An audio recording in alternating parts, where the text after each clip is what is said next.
আসসালামু আলাইকুম আরব আমিরাত প্রবাসী ভাইগণ, আশা করি আপনারা প্রত্যেকে ভালো আছেন। আমিরাতের ভিসা পুরোদমে চালু হওয়া জরুরি। আমিরাতে বাংলাদেশিদের কাজ ভারত এবং পাকিস্তানের নিয়ে যাচ্ছে। চলুন খবরে বিস্তারিত জেনে নেওয়া যায়।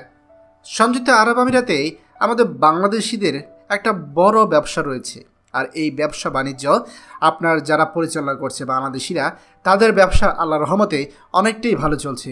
কিন্তু এই ব্যবসা পরিচালনার জন্য যখন তাদেরকে কর্মী নিয়োগ করতে হয় বা ব্যবসার প্রসার যখন তাদের করতে হবে বা ব্যবসার পরিধি যখন তাদের বাড়াতে হবে, তখন তাদেরকে চিন্তা ভাবনা করতে হয় নতুন কর্মী নেওয়ার জন্য।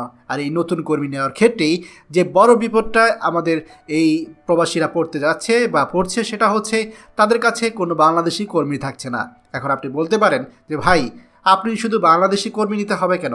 বিশ্বের যে কোনো দেশ থেকে কর্মী তো নেওয়া যায়।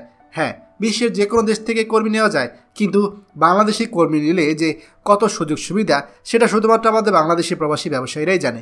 যেমন ধরুন, আপনি একজন বাংলাদেশি প্রবাসীর ব্যবসায় কাজ করছেন। আপনাকে যদি বলা হয় যে ভাই, আজকে আমার দোকানে তোমাকে 1 ঘন্টা অতিরিক্ত থাকতে হবে, সে কিন্তু থেকে যাবে, সে খুব স্বাভাবিকভাবে কাজ করবে।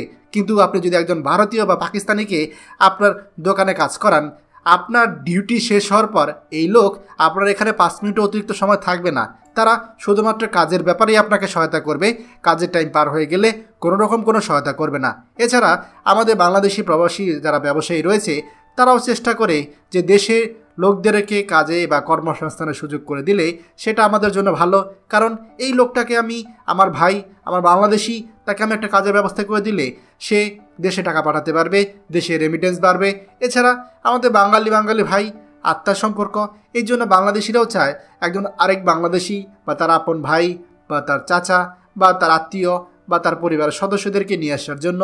এতে করে ব্যবসা পরিধিটা নিজের কন্ট্রোলে থাকে। কিন্তু এই যে বাংলাদেশিদের জন্য লেবার ভিসা বন্ধ, এই লেবার ভিসা বন্ধ থাকার কারণেই যত সমস্যাটা। লেবার ভিসা যতদিন পর্যন্ত পুরোদমে চালু না হবে, ততদিন পর্যন্ত এই যে শ্রমবাজারটা আছে, সেই শ্রমবাজারে আমাদের কাজগুলো কিন্তু ভারতীয় বা পাকিস্তানিরা নিয়ে যাবে। হ্যাঁ, অনেকেই টুকটাক দেখা যাচ্ছে তার পরিবারের সদস্যদেরকে এখন ভিজিট ভিসা নিয়ে আসছেন, কিন্তু ভিজিট ভিসা নিয়ে এসে তো আপনি তাকে লুকিয়ে কাজ করাতে পারবেন না। তার ভিসা ট্রান্সফারের ব্যাপার রয়েছে, এছাড়া আরও আনুষঙ্গিক অনেক সমস্যা রয়েছে। এই জন্য লেবার ভিসা চালু হওয়াটা অত্যন্ত জরুরি। এমনকি অভ্যন্তরীণ ভিসা ট্রান্সফারও কিন্তু এখনও পুরোপুরি চালু হয়নি। এই জিনিসগুলো সমাধান না হলে আমাদের বাংলাদেশিদের আসলে কোনো রকম কোনো সুবিধাই হবে না। আশা করছি কর্তৃপক্ষ এ বিষয়ে অতিরিক্ত আলোচনা করে সমাধান করবে। খবরটি আমাদের আরব আমিরাতে সকল প্রবাসীদের সাথে এখনই শেয়ার করে সবাইকে এই গুরুত্বপূর্ণ খবরটি জানার সুযোগ করে দিন। আর আপনি যদি আমাদের এই চ্যানেল নতুন হয়ে থাকেন, অবশ্যই আমাদের চ্যানেলটিকে সাবস্ক্রাইব করুন আরব আমিরাতে সকল গুরুত্বপূর্ণ খবরাখবর সবার আগে পাওয়ার জন্য। ধন্যবাদ সবাইকে। আমাদের সকল ভিডিও আপডেট সবার আগে পেতে আমাদেরকে সাবস্ক্রাইব করুন।